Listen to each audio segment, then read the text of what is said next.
about the process. Yeah, but I also had done a little study in the past. Okay. Sometime this year, about the bills that have been passed in the National Assembly. I've taken time to study the kind of bills that have been passed from the National Assembly.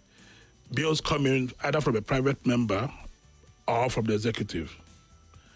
And what I have always seen, the trend that we've seen, is that most of the executive bills get quicker attention than the private member bills. Because private member bills are always driven by private interests. Interest of your state or interest of your senatorial or federal constituency or instead of a region.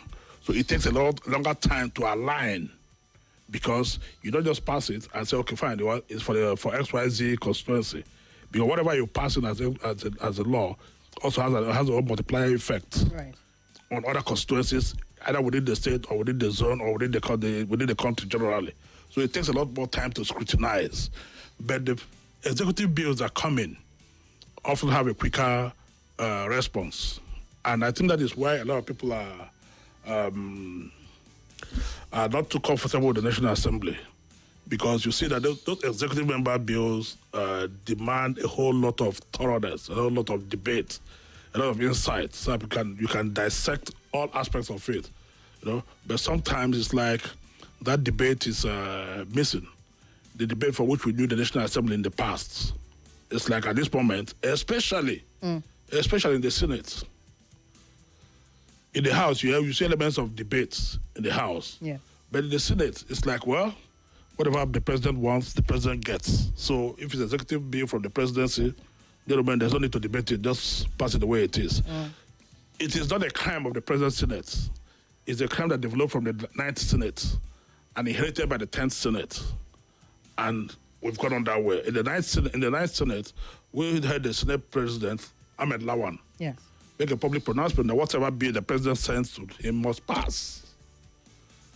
So it's like that culture has continued. So you get out to the National Assembly and you begin to wonder, what are we doing? Now, at the last election, there were a lot of excitement and furor that, look, we are bringing people also who are new to the National Assembly. A lot of people from other political parties like Labour Party and all those stuff. And then you begin to wonder, if we have all these people in the National Assembly who are not from APC or from PDP, you expect something new. You expect them to inject some life, bring in some aspects of debate into the works of the National Assembly. But like we're all fooled whenever election comes. And we believe that if we bring somebody who has not been there before, they're going to make a change. Well, it's only a matter of time. The moment he gets in there and gets sucked into the entire system, he becomes like one of them. You can't find the system you're benefiting from. So everybody moves in. So the question is, if those executive bills get quicker attention, are passed expressly, how about the opposition members of the National Assembly? Why are they not asking questions? Why are they not asking questions? Why are they not calling for debates? This is where the own problem is. And this is where the problem Nigerians should look at. It's not going to be a problem because, well, if you have the majority in the Senate, in the Parliament, you can say, well, let's use a majority to vote. Of course, the majority will always have their way. But then the minority also have their say. So why is the minority not saying anything? Well, that ship has sailed. I don't even know if there's a minority right now in the House. According to reports that we've seen as at last week, APC, if they're not there already, are very close to 2/3 in the House. So that ship of opposition and hearing their voices is kind of already sailed. We didn't hear it at the beginning of the 10th Senate. How much more now when there's this... To third majority of the National Assembly is immaterial. It is? Because it is material. Because what goes on is voice votes. Well, and the moment they gather lands and say, oh, the years have it. So how do you measure the voice vote? How do you quantify it? And that's as we've seen in this 10%. Yes, how do you quantify it? There are provisions for electronic vote in the National Assembly. Nobody ever used it. There are provisions for a head count. Let's count the votes. Yeah. Nobody does it. So what happens? The years have it. The years could just be one person raising his voice. But he has it. All right. That's just a little bit of an aside, but also on the National Assembly. As it stands, according to the news report. But however, Yes, despite this, I like what Serap is doing. Yes, we can argue yes. that Serap churns out statements on a weekly basis. They file suits on a daily basis, right? Probably, even if they don't get judgments. Yeah. The fact is that they're putting these matters on the front Out burner. there, yes. They're putting them out there for Nigerians to know that these are the issues. So I like for that alone, I give thumbs up to Serap because it seems to be the only civil society organization at this moment that is raising its voice and holding governments accountable. Very few others. I think as far as different issues, I know a few of them were in the human rights space and all of that. They try to amplify these things. But again, like you said, kudos to Serap. This particular one, they're raising awareness to end the persistent allegations of corruption in the National Assembly and also the prevailing culture of impunity of perpetrators. That's what they're saying they're doing with this one. It cannot end. It cannot end? It cannot end. Oh, dear God. Ending corruption in Nigeria is ending the life of Nigeria itself. We would have a separate conversation about it. We're already sucked into it. You can't just stop it. We will have a separate conversation about that. Even if it doesn't end completely, at least it can be brought to some sort of fine. If you're talking about minimizing it, controlling it a little bit, fine. There are some areas people argue, look, if you make a budget of 5 million naira, make it 5.5 million. That 0.5 should be to service your corruption industry. Meanwhile, you're working with the 5 million naira. As horrible as that is. Oh, God. But anyway, as far as this particular suit, where Serap has come out to sue the Senate President and Abbas, no date has been fixed for the hearing of the suit, but the matter is out and we will be following it very closely. Especially very key questions that you asked there, Mr. Uchegbu, and they definitely require answering. Perhaps part of the reason why Serap is saying the very least you can do is investigate and see why you had to say this in the first place. All right, let's take a quick break. When we come back, we have 2 more stories and then we'll open up the phone lines. Hello, Port Harcourt. Hello, Abu.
Is Hard Facts. Hard Facts. On 95.1 Nigeria Info.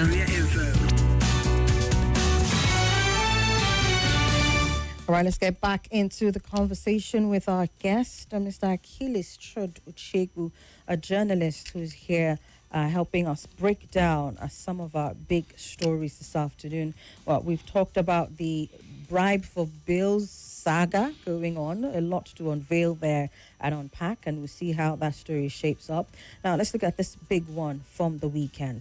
Huge one concerning Nigeria being designated as a country of particular concern and all the uproar that has come with that story. Now, I'm sure you followed very closely, so the news headlines and everything has been awash with that. I'm particular about a few things. There is clearly, and this is the way I see things, perhaps you might have a different opinion around it. There is clearly the root cause of this, how we got to this point in the first place, and there's the immediate cause. I don't know if we've been able to unearth the root cause of this. The way it seems as though the narrative of the Christian genocide is what the U.S. decided to pick and run with, and you can argue for or against. I don't think that you have to necessarily throw away that narrative while trying to justify anything else that you have to say. I think there have been times, and this government, before they came into power, have also said genocide is going on in Nigeria, right? That doesn't negate all the other killings that is going on. So there is that side to it. But there is also the root cause as to why the U.S. has decided to take this route and what they hope to gain. Perhaps we can look at it from this angle. I really don't want to get into the dramatics of it all. You can't avoid it. You can't avoid getting the dramatics of what is going on. Okay. Yes. But can we start from the root cause and then we get to the dramatics? Diplomatically, they have their own different angles to it. Right. Diplomats will look at it differently. Okay. Look at them from the point of view of international conventions and who is empowered to do what and what empowered to do, not to do what. The questions we should be asking as Nigerians is, why did we allow it to get to this point? That part is clear, isn't it? The answer to that is clear. Why did we have to rise up suddenly? Because Donald Trump made a tweet. In other words, he had to take Donald Trump's tweet to get us to start thinking on what to do. You're speaking to all Nigerians, not just the leadership. Yes. Okay, let's see. Now, this matter has been on since 2009. 2009, yes. I remember when Jonah Jang, as governor of Plateau State, literally moved his executive into Abuja to cry over the Dogo Nahawa massacre. How did we respond to it? Who were the perpetrators? How many of them were arrested? How many were prosecuted? Your guess is as good as mine. We gleaned over it. We moved down. Boko Haram started. Went so bad. We saw the bombings in Madana. We saw the bombings in some churches. We saw the bombing at Nyanya. We saw the bombings at the Abacha barracks. Who were responsible for this? Nobody, right? Who were arrested? Were they done by spirits? Are we so bereft of intelligence that we couldn't find out exactly who and who were behind this? Now, we overlooked those. And we kept telling ourselves, pray for Nigeria. Pray for your country. Yeah, people kept on praying. But the more they prayed, the worse the thing got, the situation got. We moved out from that. We saw Agatu in Benue State. That almost literally tore the relationship between Governor Autumn and Buhari apart. More than 200 people massacred.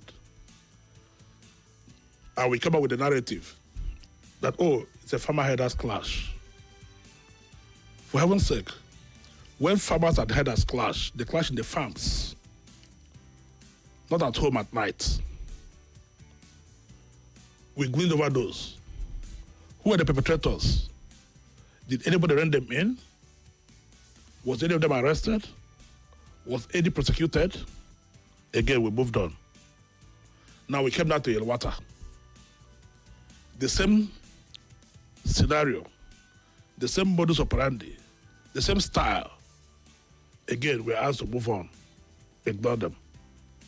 We saw a situation where the president addressed, or the president Buhari addressed, and said, look, learn to live with your neighbors. Accommodate them. But nobody has been able to explain to Nigerians why. Why is it that whoever takes up a cane or a cutlass and says, let me chase out the invader from my farm, that person becomes the victim. He's the one arrested. He's the one prosecuted. We saw a situation where a woman who got up early morning to do what they call a morning call, preaching, was killed in Abuja here, 2016. One woman. The perpetrators till today couldn't get justice. Her family couldn't get justice. Now, the denial of justice in this whole scenario brought us to this point. So is that on the leadership or is that on people? Because you started by saying, why did he take this for all of us, leadership and followership to rise up? You would agree with me that there have been cries per each of this incident by the people. Yes. So I just want to be sure where you think the bulk stops at, as far as the bulk this. stops on the table of the leadership. Okay. Justice Chukwudi Puta, Charlie Boy's father, Yes. once said that justice is of three types. Justice has three angles. Every justice. Justice for the victim, justice for the accused, and justice for the society. Which of these three aspects of justice have we as a country decided upon as a way of healing ourselves and creating a situation whereby we can live together? Look, let me tell you, I grew up in the north. I went to primary school in Kaduna. I remember we could drive. People could take their vehicle, drive from Kaduna to the southeast, all through the night. You could get to a place where you're tired, you park your car by the roadside, people will come and offer you water, offer you food, without knowing who you are. They help you relax, and you continue your journey. If you want to sleep, they show you a place to sleep. And they're even happy that they took care of a stranger. But who does that these days? Now, because mutually we're suspecting each other, everybody's suspecting everybody. And that mutual suspicion has crept into our lifestyle that becomes the daily norm. So when these killings happen, the leadership say, "Oh, instead of offending this set of people, let them go," because arresting the perpetrators would mean offending some people. Meanwhile, not arresting the offenders also offenders offend some people, but that you can manage because you feel that there's this instrument of coercion, right? Is within your reach. Therefore, you can coerce the people who raise their voices and say no. And this is whether it's been tagged farmerhead, bandit, Boko Haram. Whatever you time it, all these terminologies are just nomenclatures created to hide the real fact that this has been happening. If you go back in time and ask people who have lived within certain locations in the north, certain states in the north, they will go back to their histories and give you historical facts that have brought them to where they are. And these are facts of usurpation. Chase the people out, take over the land. Those facts are there etched in history. The people who are behind them are looking at them and saying, look, this is where we were. Today, this is where we are. We came from this point to this point. But let's leave that with our history. Coming down to why Donald Trump had to raise issues against us. Why do we need somebody like Donald Trump to tell us that we're not getting it right? When you say somebody like him, what do you mean? Okay, why do we need President Trump? Okay. To tell us that we're not getting it right, that we need to get it right? Are we not sensible enough to know by ourselves that what is happening, what we are doing to ourselves is wrong? So, root cause of this is lack of accountability, lack of justice. Complete lack of accountability, complete lack of justice. Okay. See, I was a reporter covering the 2014 National Conference. I remember at the 2014 National Conference, it was the height of the Boko Haram activity in Nigeria. Yeah. Some delegates who came to that conference were screaming that there's nothing like Boko Haram, that this is all act of genocide designed by the government to wipe out a certain part of this country. This call rented the air, took over the National Conference, 2014. And people were screaming, oh, genocide, genocide, genocide. Some people were interested to go and to lodge a complaint before the International Criminal Court against the Nigerian army. Until the deputy chairman of the conference made a warning. I remember vividly.